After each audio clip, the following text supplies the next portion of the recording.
안녕하세요. 김성학 변호사입니다.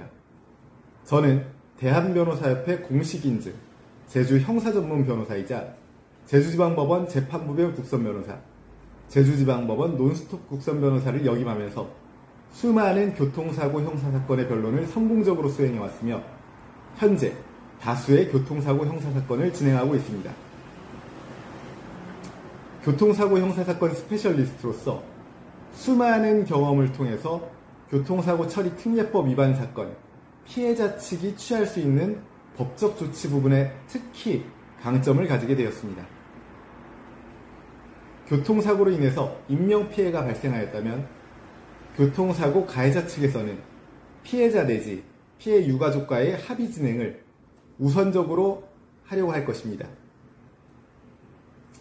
피해자 내지 피해 유가족이 숙고를 하지 않고 가해자 측 제안을 그대로 받아들인다면 가해자 측은 유리한 조건으로 합의를 할 뿐만 아니라 민사손해배상에 있어서도 합의 내용이 반영되는 결과 인용되는 손해배상 금 액수가 줄어들게 됩니다.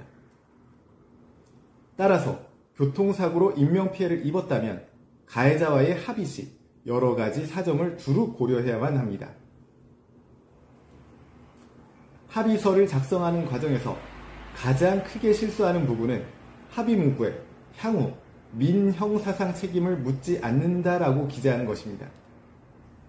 이러한 문구는 형사처벌에 대한 불언의 의사뿐만 아니라 민사상 손해배상 책임의 면책을 규정하는 조항이라고 할 것이므로 민사상 손해배상 금액까지 포함하여 합의금을 지급하는 상황이 아니라면 합의금의 성격이 형사위로금임을 명시하고 민사상 손해배상 책임 부분에 대해서는 이의를 유보하는 합의 문구를 기재해야만 합니다.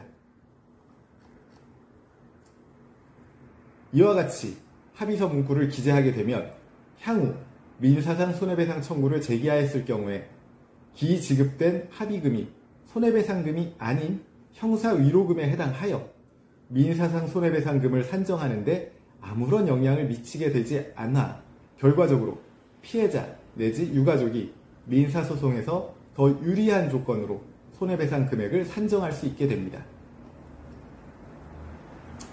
다음으로 피해자 내지 유가족이 민사손해배상 청구 소송을 제기할 경우 원칙적으로 피해자에게 손해배상 채권이 인정되지만 피해자 사망사건일 경우에는 피해 유가족들이 상속인으로서 피해자의 손해배상 채권을 행사하여 소를 제기할 수 있습니다. 이와 별개로 피해자의 유가족들은 피해자가 입은 인명피해로 인해서 본인들에게 정신적 고통이 발생하였다는 점에서 가해자를 상대로 위자료 청구를 할 수도 있습니다. 피해자 사망사건이나 중상해 사건의 경우에는 피해자의 가족들에게 정신적 고통을 입었음을 따로 입증할 필요가 없으나 피해자가 상해를 입은 사건의 경우에는 피해자의 가족들이 위자료 청구를 하기 위해서는 정신적 고통을 입었음을 간접 사실들을 통해서 입증해야만 할 것입니다.